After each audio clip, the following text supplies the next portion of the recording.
Guys, आप सभी को फिर से एक बार एक नए वीडियो में स्वागत है। तो गाइस, आज के इस वीडियो में हम लोग उत्सर्जन के विषय में पढ़ने वाले हैं।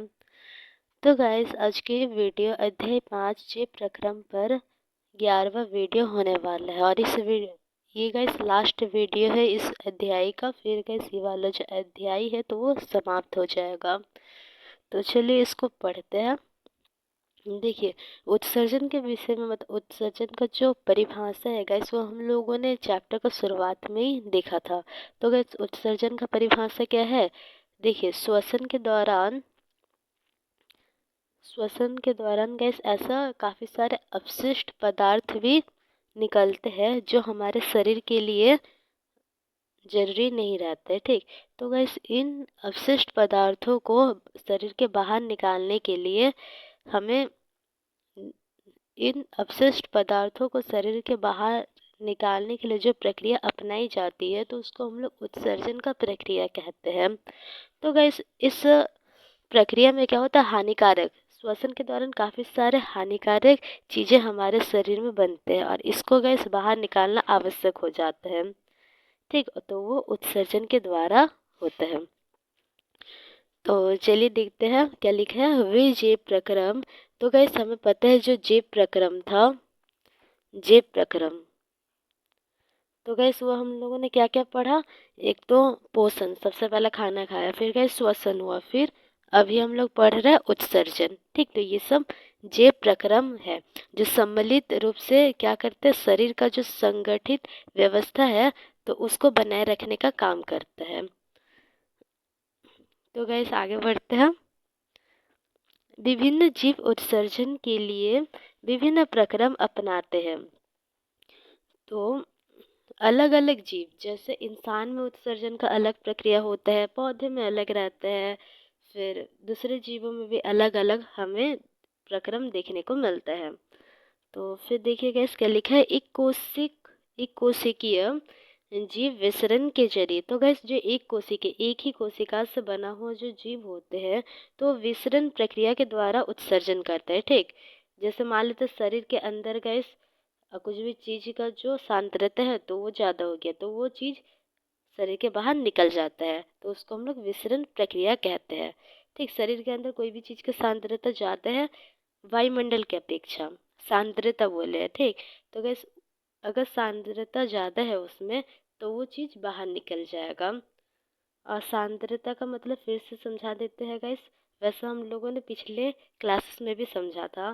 तो जैसे मान लेते ये एक पात्र है गाइस और ये दूसरा वाला पात्र है।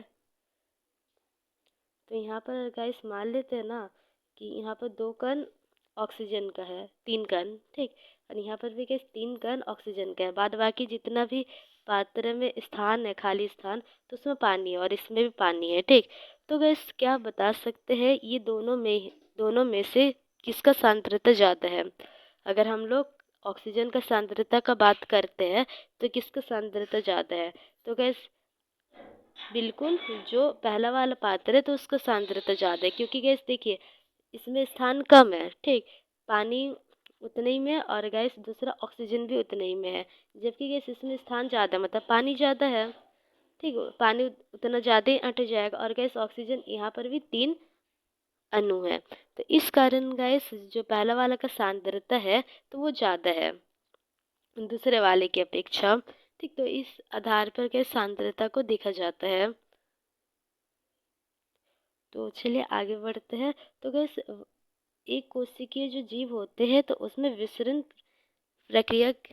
के जरिए उत्सर्जन होता है उनमें। ठीक, अपशिष्ट पदार्थों को बाहर निकाला जाता है, जबकि बहुकोशिक जो जीव होते हैं तो उसमें विशिष्ट अंग पाए जाते हैं। ठीक, जैसे हमारे मानव में तो जैसे मूत्र का निष्कासन करना हो तो मूत्राशय, मूत्रवाहिनी, तो ये सब पाए जाते हैं। तो एक विशिष्ट प्रकार का गैस अंग ऊतक हमारे शरीर में देखने को मिलता है, एक विशिष्ट प्रकार का प्रक्रिया के द्वारा वो शरीर के बाहर निकल जाता है। तो वही गैस यहाँ पर लिखा गया है।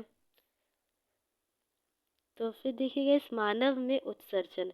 अब पढ़ते हैं मानव में उत्सर्जन, फिर गैस हम लोग पढ़ेंगे पादप में उत्सर्जन। ठीक, तो यही 2 टॉपिक हमें पढ़ना है।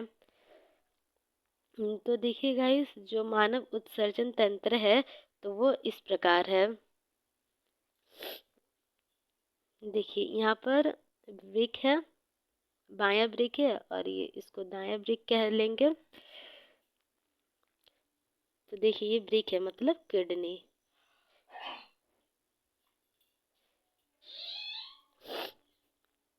और फिर एक तो वृक्क गैस आपको याद रखना है, दूसरा चीज है गैस ये मूत्रवाहिनी, ठीक। और फिर मूत्रवाहिनी से होता हुआ ये आ गया मूत्राशय। देखिए ये मूत्राशय आ गया, फिर गैस फिर मूत्राशय से होता हुआ मूत्र मार्ग।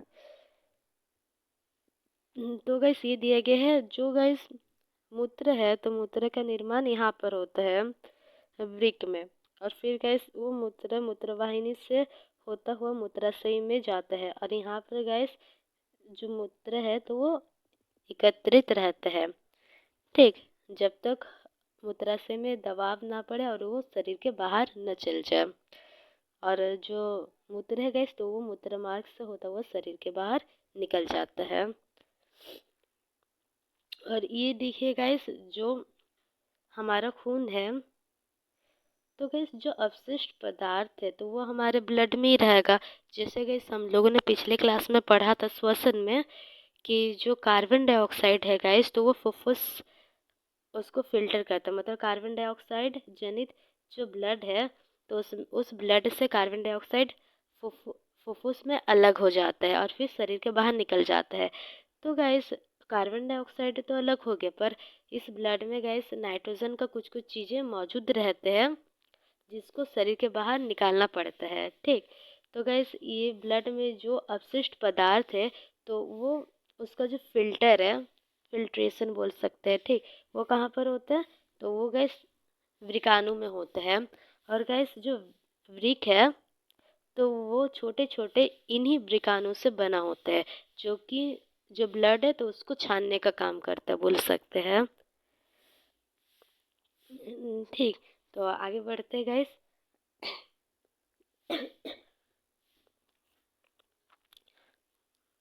तो गैस पूरा जो ये वाला टॉपिक है मानव में उत्सर्जन तो वही लिखा गया है, तो पढ़ लेते एक एक लाइन। देखिए मानव के उत्सर्जन तंत्र में एक जोड़ा वृक्क होता है। तो एक जोड़ा मतलब गैस दो गो वृक्क हमें देखने को मिलते हैं, दो गो किडनी, गुर्दा भी कह सकते हैं और वृक्क भी कह सकते हैं, ठीक, तीन तीन नाम है इसका। तो गैस मानव उत्सर्जन तंत्र में हमें तो एक जोड़ा वृक्क देखने को मिलेगा, फिर गैस एक मूत्रवाहिनी, ठीक, जिससे वृक्क जो ये मूत्रवाहिनी गैस वृक्क और मूत्राशय को एक दूसरे से जोड़ता है, ठीक। ये मूत्रवाहिनी गैस वृक्क और मूत्राशय के बीच स्थित रहता है, अभी देखें। फिर गैस होता है तथा एक मूत्र मार्ग हो गया। तो देखिए जो वृक्क है तो उसकी उपस्थिति कहाँ होता है तो हमारे उदर मतलब पेट में है, रीढ़ के हड्डी के दोनों ओर स्थित है, ठीक है। रीढ़ का हड्डी मतलब गैस पीछे का जो हड्डी रहता है पीठ में इस प्रकार, तो उसका दोनों ओर उपस्थित होता है, उदर में स्थित होते हैं। तो गैस अब हम लोग देख लेते हैं, पहले संरचना देखते हैं गैस। देखिए ये गैस वृक्क है, फिर वृक्क से होता हुआ क्या मूत्र वाहिनी आया, ये जो येलो कलर का है गैस ये मूत्र वाहिनी है, ठीक। और फिर ये मूत्र वाहिनी से जो यूरिन है या फिर मूत्र है बोल सकते तो वो मूत्राशय में आता है। फिर इस मूत्राशय में ये इकट्ठा रहता है ये जितना भी यूरिन है। और फिर जब गैस इस मूत्राशय में दाब पड़ता है, प्रेशर पड़ता है, तो उस स्थिति में मूत्र मार्ग से होता हुआ यूरिन या फिर मूत्र वो बाहर शरीर के बाहर निकल जाते हैं। तो अंग्रेजी में इसका स्पेलिंग इस प्रकार होता है यूरिन।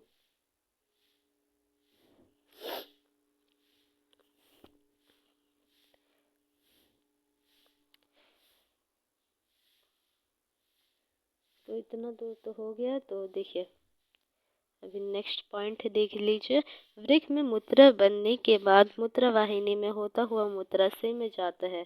तो गैस जो मूत्र है तो वृक्क में बनता है और वृक्क में ही वृक्क का जो गैस नेफ्रॉन या फिर बोल सकते हैं वृकाणु होता है, अभी जिसका चित्र दिखाए थे थोड़ा देर पहले, ये वाला चित्र है गैस, ये वाला।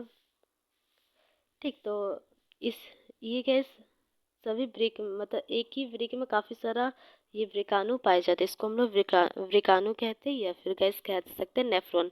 नेफ्रॉन इसका अंग्रेजी वाला नाम है, इस प्रकार अंग्रेजी में लिखा जाता है। ठीक, तो चलिए अभी ऊपर देखते हैं। तो गैस जो मूत्र है तो वो वृक्क में बनता है, और कौन बनाने का काम करता है गैस, तो वो बनाने का काम करता है नेफ्रॉन, वृकाणु। ठीक, वही ब्लड को छानता है, वही ब्लड जो है, खून जो है, तो उसको छानने का काम करता है। तो इतना दूर तो हो गया, फिर आगे देखते हैं। तथा यहाँ तब तक एकत्र रहता है। अच्छा, वृक्क में मूत्र बनने के बाद मूत्रवाहिनी में होता हुआ, मूत्रवाहिनी से होता हुआ यहाँ पर होना चाहिए था, मूत्रवाहिनी से होता हुआ गैस कहाँ जाता है, मूत्राशय में जाता है। ठीक, देखिए ये वृक्क है, फिर मूत्रवाहिनी है, तो इससे होता हुआ मूत्राशय में जाएगा, दोनों तरफ का वृक्क से ही। ठीक, फिर दोनों दो गो वृक्क होते हैं गैस, तो फिर इतना दूर तो हो गया। मूत्राशय में आ गया ब्लड, सॉरी मूत्राशय में आ गया मूत्र, यूरिन। फिर देखिए तथा यहाँ से तब तक एकत्र रहता है। तो गैस जो मूत्राशय है वहाँ पर जो मूत्र है वो तब तक एकत्र रहेगा जब तक मूत्र मार्ग से ये निकल न जाए। ठीक, तो फिर से गैस चित्र देखते हैं। तो देखिए गैस ये वृक्क है, किडनी है, किडनी से छना हुआ जो मूत्र है या हाँ जो यूरिन है गैस, तो मूत्र वाहिनी से होता हुआ कहाँ पर जाता है, मूत्र वाहिनी से होता हुआ मूत्राशय में आता है, और इस मूत्राशय में एकत्रित रहता है। और देखिए मूत्र वाहिनी दो गो है, ठीक, दो जोड़ा ठीक है, दो जोड़ा मूत्र वाहिनी भी है, तो यहाँ पर आता है गैस मूत्राशय में मिल जाता है। फिर देखिए ये जो मूत्राशय में जो यूरिन आया, जो मूत्र आया, तो वो जब प्रेशर पड़ेगा तब उस स्थिति में मूत्र मार्ग से होता हुआ शरीर के बाहर निकल जाता है।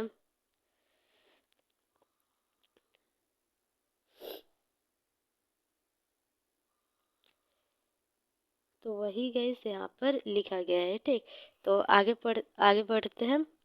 मूत्र बनने का उद्देश्य रुधिर में से वर्ज्य पदार्थ को छान कर बाहर करना होता है। तो गैस वही रुधिर ब्लड को ही छाना जाता है मूत्र बनने की प्रक्रिया में। और गैस मूत्र कहाँ पर बनता है, वृक्क में बनता है, और कौन बनाता है, तो वृकाणु बनाता है, क्योंकि जो वृक्क है गैस वो छोटे छोटे वृकाणु से मिलकर बने होते हैं। तो फिर देखिए फुफ्फुस में जिस प्रकार फुफ्फुस में कार्बन डाइऑक्साइड रुधिर से अलग हो जाता है, जबकि नाइट्रोजन वर्ज्य पदार्थ, तो नाइट्रोजन युक्त वर्ज्य पदार्थ गैस, वर्ज्य पदार्थ मतलब अवशिष्ट पदार्थ जो हमारे हमारे लिए ज़रूरत नहीं है, हमारे लिए वैसे गैस ये सब पदार्थ जो है हमारे लिए हानिकारक भी है हमारे शरीर के लिए, जैसे यूरिया, यूरिक अम्ल, तो ये सब। तो नाइट्रोजन युक्त वर्ज्य पदार्थ का उदाहरण है गैस जैसे यूरिया, यूरिक अम्ल, तो ये सभी को गैस क्या करना होता है, शरीर के बाहर करना होता है। तो इसके कारण वृक्क में रुधिर से, तो ये सब गैस जो वृक्क है तो उसी में रुधिर से अलग कर दिया जाता है। ठीक, तो वही यहाँ पर लिखा गया है। तो जो गैस रक्त का फिल्ट्रेशन है या फिर रक्त को फिल्टर करने का जो प्रक्रिया है, तो वो कहाँ पर होता है, तो गैस वो होता है वृक्क में। ठीक है, रक्त में से ये सब नाइट्रोजन वर्ज्य पदार्थ निकाल लिया जाता है, और फिर वही पानी के साथ उसको मिक्स किया जाता है वही शरीर में, और फिर हमारे शरीर के बाहर कर दिया जाता है। मूत्र देखिए वृक्क से जो मूत्र है तो मूत्रवाहिनी में जाएगा, फिर मूत्रवाहिनी से होता हुआ जो मूत्र है तो मूत्राशय में जाएगा, फिर मूत्राशय पर जब ताप पड़ेगा तो मूत्राशय से होता हुआ जो मूत्र है तो वो चल जाएगा मूत्र मार्ग से होता हुआ शरीर के बाहर। ठीक, तो इस प्रकार प्रक्रिया है। तो आगे बढ़ते गए।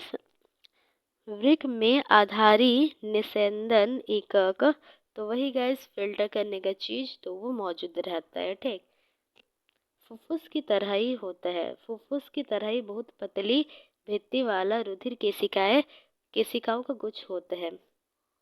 तो गाइस वृक्क में जो रुधिर केशिकाएं है तो उसका गुच्छ पाया जाता है, मतलब काफी सारा रुधिर केशिकाएं वहां पर गुच्छे के रूप में हमें देखने को मिल सकते हैं। तो फिर देखिए, वृक्क में प्रत्येक केशिका गुच्छ एक नलिका के कप के आकार का सिरे के अंदर होता है। तो गाइस अब हम लोग चित्र देखते हैं। देखिए, ये वृक्क है गाइस, इस वृक्क के अंदर मौजूद रहता है काफी सारा इस प्रकार का वृकाणु।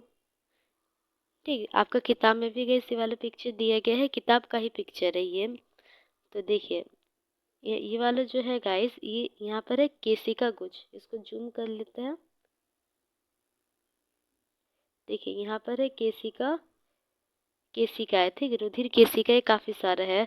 और गाइस ये जो रुधिर केशिकाएं है, देखिए एक कप टाइप का जो संरचना है तो उसके अंदर है ना। ये जो येलो कलर का है गाइस, अभी पर्पल में दिखा दे रहा है।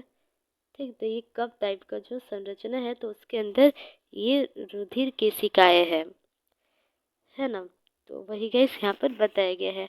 और यहाँ से देखिए जो खून है वो जाएगा, फिर गैस ये खून यहाँ पर फिल्टर होगा यहाँ पर। ठीक, फिर यहाँ से फिल्टर होते हुए यहाँ पर जाएगा, तो ऐसे इसका गति रहता है।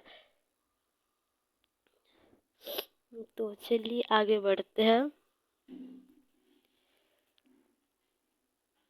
देखिए इतना दूर तो हो गया है, इतना दूर हो गया ना, तो आगे बढ़ते गए।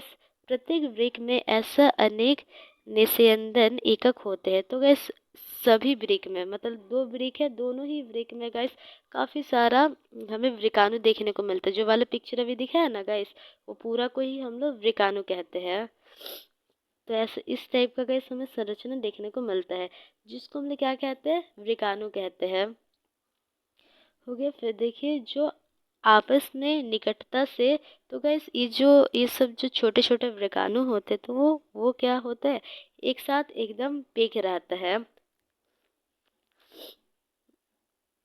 फिर देखिए प्रारंभिक निस्यंद में कुछ पदार्थ जैसे ग्लूकोज, अमीनो अम्ल, लवण प्रचुर मात्रा में रह जाता है। तो गैस जब फर्स्ट टाइम छानने का प्रक्रिया होता है तो उस समय क्या होता है, वृक्क में जब पहली बार गैस छानने का जो प्रक्रिया है वो होता है, रक्त से जो वर्ज्य पदार्थ है तो उसको हटाने का जो प्रक्रिया होता है, तो उस समय कुछ कुछ चीजें रह ही जाता है उस रक्त में, बोल सकते हैं। तो जैसे वो चीज क्या है गैस, ग्लूकोज है, फिर अमीनो अम्ल है, अमीनो अम्ल, फिर लवण तथा प्रचुर मात्रा में जल, तो ये सब गैस रह जाता है ना, तो यहाँ पर लिखा गया है। फिर देखिए जैसे जैसे मूत्र इस नलिका में प्रवाहित होता है, तो गैस जो वृक्क है तो वृक्क के वृकाणु के ही अंदर जैसे जैसे जो मूत्र है तो वो प्रवाहित होता है, तो उसका पुनर्अवशोषण होने लगता है, मतलब कुछ चीज उसमें डाल दी जाता है, कुछ चीज गैस उससे एब्जॉर्ब, कुछ चीज उससे ले लिया जाता है उस मूत्र से। ठीक, तो ऐसा देखने को मिलता है।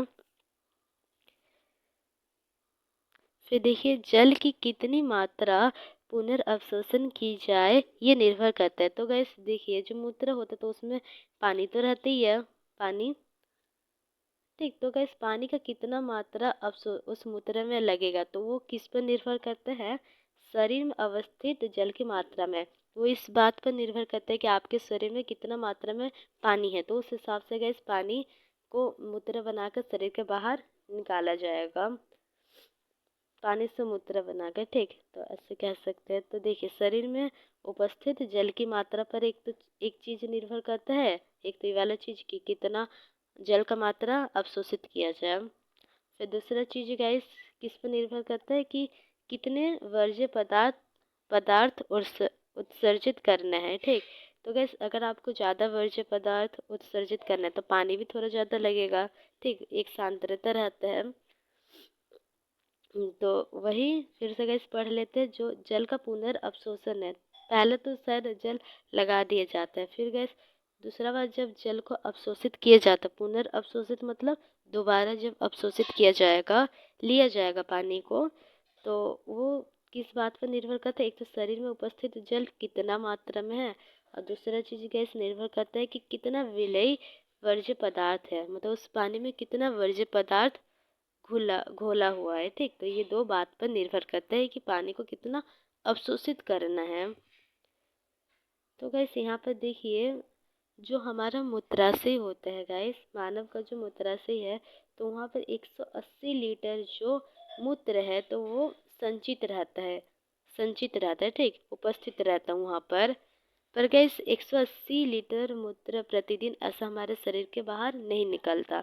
कितना निकलता है? 1 से 2 लीटर यूरिन ही हमारे शरीर के बाहर निकलता है प्रत्येक दिन सामान्यतः, तो वो लिखा गया है यहाँ पर। और बाद बाकी जो पानी वगैरह तो वो अवशोषित कर लिया जाता है।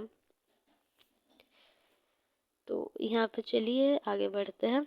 प्रत्येक वृक्क में बनने वाले मूत्र एक लंबी नलिका मूत्रवाहिनी में प्रवेश करता है, फिर मूत्रवाहिनी वृक्क और मूत्राशय को जोड़ने का कार्य करती है। तो बस अभी वृक्क का काम समाप्त हो गया है। वृक्क क्या किया? मूत्र बना दिया है, ब्लड को छान लिया अच्छी प्रकार से, और वृक्क में जो उपस्थित वृक्काणु है तो वो इस काम को करता है। ठीक, तो ये आपको याद रखना है। फिर गैस जब मूत्र बन ही गया तो अभी वो मूत्रवाहिनी में जाएगा, फिर मूत्रवाहिनी से होता हुआ गैस कहाँ जाएगा? मूत्राशय में जाएगा, और यहाँ पर गैस एकत्रित रहेगा। ठीक, यहाँ वही गैस वहाँ पर बात बताया कि 180 लीटर यहाँ पर एकत्रित रहता है, जबकि प्रत्येक दिन जो मूत्र हमारे शरीर के बाहर निकलता है तो वो होता है 1 से 2 लीटर सामान्यतः। ठीक, सभी में वैसा हमें देखने को नहीं मिलेगा, तो इस कारण इसका आमने सामने देखने को मिल जाएगा।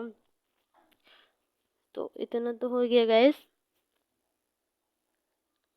ठीक, और गैस मूत्र मार्ग से होता है शरीर के बाहर, देखिए मूत्राशय को जोड़ने का कार्य करता है। तो गैस यहाँ पर देखिए ये वृक्क है गैस, ये मूत्रवाहिनी है, और मूत्रवाहिनी क्या करेगा गैस काम? तो देख लीजिए यहाँ पर जो मूत्रवाहिनी है तो वो मूत्राशय और वृक्क को जोड़ने का काम करता है, तो इसका वही काम रहता है ताकि वृक्क से जो मूत्र है तो मूत्राशय में जा सके। अब मूत्राशय से होता हुआ ये जो यूरिन है तो वो शरीर के बाहर निकल जाता है।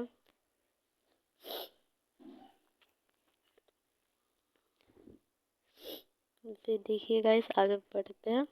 मूत्रवाहिनी से होता हुआ जो मूत्र मूत्राशय में जाता है, और मूत्राशय में मूत्र भंडारित रहता है, मतलब जो मूत्राशय है गाइस तो वहाँ पर जो मूत्र है तो वो स्टोर रहता है, संचित रहता है, भंडारित रहता है, तो वही लिखा गया है। तो मूत्राशय में दाब पड़ने पर, जब मूत्राशय में दाब पड़ता है तो उस स्थिति में मूत्र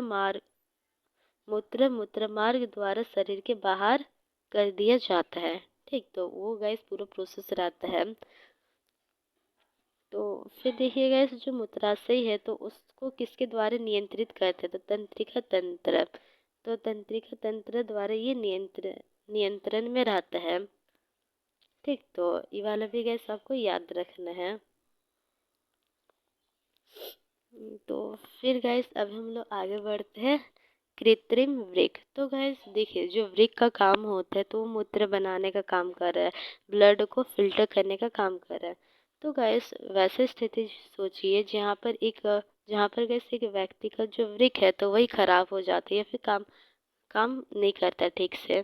तो उस स्थिति में गैस जो कृत्रिम वृक्क है तो उसको अपनाया जाता है, क्योंकि देखिए गैस जो शरीर में उपस्थित वर्ज्य पदार्थ है तो वो हमारे लिए विषैले होते हैं, हानिकारक होते हैं हमारे लिए, तो उसको शरीर के बाहर निकालना आवश्यक हो जाता है। तो देखिए जब वृक्क कार्य ठीक प्रकार से नहीं कर रहा हो अपना वृक्क, तो उस स्थिति में हमें कृत्रिम वृक्क का सहायता लेना पड़ता है हमारे शरीर में जो वर्ज्य पदार्थ उपस्थित है हमारे रक्त में तो उसको शरीर के बाहर निकालने के लिए। ठीक, और गैस और एक बात, जो रक्त को छान लिया जाता है, रक्त को छानने के बाद रक्त वापस शरीर में चल जाता है, और गैस जो छाना हुआ वर्ज्य पदार्थ है तो उसको हमारे शरीर के बाहर निकाला जाता है। ठीक, तो चलिए अभी इसको पढ़ते हैं। तो गैस इसको पढ़ने के पहले ना एक काम करते हैं, इसका चित्र देख लेते हैं पहले। तो देखिए इस प्रकार इसका चित्र है गाइस, तो ये भी आपको किताब का ही चित्र है। तो इस प्रकार ये प्रोसेस होता है गाइस। ठीक, यहाँ पे देखिए अपोहन विलयन है, तो गैस वही छानने वगैरह काम यहीं पर होता है पूरा। तो चलिए इसको पढ़ लेते हैं गैस। वृक्क के अक्रिय होने की अवस्था में, तो गैस जब वृक्क जो है तो वो अच्छा प्रकार से काम ना करे या फिर काम करने ही बंद कर दे, तो उस स्थिति में हमें कृत्रिम कृत्रिम वृक्क का उपयोग देखिए हम लोग कृत्रिम वृक्क का उपयोग कर सकते हैं उस स्थिति में। तो वो दिया गया है यहाँ पर। एक कृत्रिम वृक्क नाइट्रोजनी अपशिष्ट उत्पादों को रुधिर से अपोहन द्वारा निकालने की युक्ति है। तो गैस जो कृत्रिम वृक्क है तो वो अपोहन द्वारा, डायलाइसिस द्वारा, ठीक, अंग्रेजी वाला नाम भी ध्यान में रखिएगा। तो इसके द्वारा क्या क्या होता है गैस, इसके द्वारा ही जो नाइट्रोजनी अपशिष्ट उत्पाद है तो उसको शरीर के बाहर निकाल दिया जाता है। तो चलिए देखते हैं यहाँ पर। तो देखिए यहाँ पर गैस अपोहन विलयन है, ठीक, अपोहन विलयन है, तो इसके द्वारा ही जो नाइट्रोजन अपशिष्ट पदार्थ यहाँ पर क्रिया होते रहते हैं, तो इसी के द्वारा जो नाइट्रोजन अपशिष्ट पदार्थ है तो उसको शरीर के बाहर निकाल दिया जाता है। तो गैस यहाँ पर इसका जो नेमिंग है तो उसको देख लेते हैं। देखिए इसको हम लोग कहते हैं, ये जो कप आकार का चीज़ है तो इसको हम लोग बोमन संपुट कहते हैं हिंदी में, ठीक। और फिर गैस ये जो अंदर का है तो ये तो आपको पता ही है, केसिका गुच्छ है। यहाँ पर कोशिका लिखा है, केसिका होगा, केसिका गुच्छ है, ठीक, जिसको हम लोग ग्लामेरुलस कहते हैं। तो गैस ये अंग्रेजी वाला नाम है। इसको देखिए इस प्रकार लिखा जाता है अंग्रेजी में, ये है। फिर देखिए गैस ये वृकाणु का नलिकाकार भाग है, ठीक, नली के आकार का भाग है ये वाला। फिर देखिए ये वृक्क का सिरा, या फिर इसको हम लोग, सॉरी, ये वृक्क का सिरा है, सिरा की शाखा है, तो वो दिया गया है। फिर देखिए ये क्या है, वृक्क की धमनी, धमनी की शाखा है, और ये वृक्क का सिरा का शाखा है। फिर देखिए यहाँ पर क्या दिया गया है, ये जो है ये वृक्क का धमनी है और ये संग्राहक मूत्र वाहिनी है। तो गाइस देखिए जो मूत्र है तो वो यहाँ यहाँ से होता हुआ यहाँ पर जाएगा, यहाँ से होता हुआ फिर गाइस लास्ट में यहाँ पर जाता है, ठीक। तो संग्राहक वाहिनी नाम से पता चल रहा है गाइस, तो इसका नाम से क्या पता चल रहा है, कलेक्ट करने का काम करे, इकट्ठा करने का काम कर रहा है मूत्र को, ठीक। संग्राहक वाहिनी लिखा है यहाँ पर। इसको हम लोग क्या कहते हैं अंग्रेजी में, कलेक्टिंग डक्ट कहते हैं। कलेक्ट का मतलब गैस इकट्ठा करना होता है, ठीक। तो लास्ट में गैस जो वृक्काणु है तो उससे जो मूत्र है तो उसको यहाँ पर इकट्ठा किया जाता है, यहाँ पर लास्ट में ये यहाँ पर आता है, इकट्ठा तो नहीं, यहाँ से कलेक्ट किया जाता है, ठीक। तो गैस अब इतना दूर में ख़त्म होता है मानव में उत्सर्जन। अब गैस हम लोग पढ़ते हैं पादप में उत्सर्जन कैसे होता है। तो गैस जो जंतुएं हैं तो उससे भिन्न प्रोसेस यहाँ पर हमें देखने को मिलेंगे। तो देखिए पादप में उत्सर्जन जंतुओं से अलग होता है। पादप में रंध्र द्वारा, तो गैस आपको याद होगा जब श्वसन होता है, श्वसन, तो गैस उस प्रक्रिया में जो पादप है तो उसमें हमें क्या मिल रहा होता है, ऑक्सीजन मिल रहा होता है, ऑक्सीजन, ठीक। रुकिए यहाँ पर लिखते हैं, देखिए कार्बन डाइऑक्साइड प्लस H2O, तो गैस ये बनाएगा, इसको बैलेंस करना पड़ेगा, तो ये बनाएगा गैस C6H12O6, और फिर बनाएगा ऑक्सीजन, फिर गैस ऊर्जा वगैरह बनाता है, ठीक। तो गैस ऐसा हमें देखने को मिलता है, पादप में कार्बन डाइऑक्साइड लिया जाता है, पानी लिया जाता है, उससे गैस हमें सूर्य की उपस्थिति और क्लोरोफिल और सूर्य की उपस्थिति में गैस हमें ये ग्लूकोज बना कर देते हैं। और दूसरा चीज़ गैस क्या देते हैं, ऑक्सीजन देते हैं। ऑक्सीजन देते हैं गैस। तो गैस ये जो ऑक्सीजन बन रहा है तो इस ऑक्सीजन को शरीर के बाहर निकालना पड़ता है, क्योंकि पौधे के लिए ये ऑक्सीजन ज़रूरत नहीं रहता, एक अपशिष्ट पदार्थ के रूप में कार्य करता है।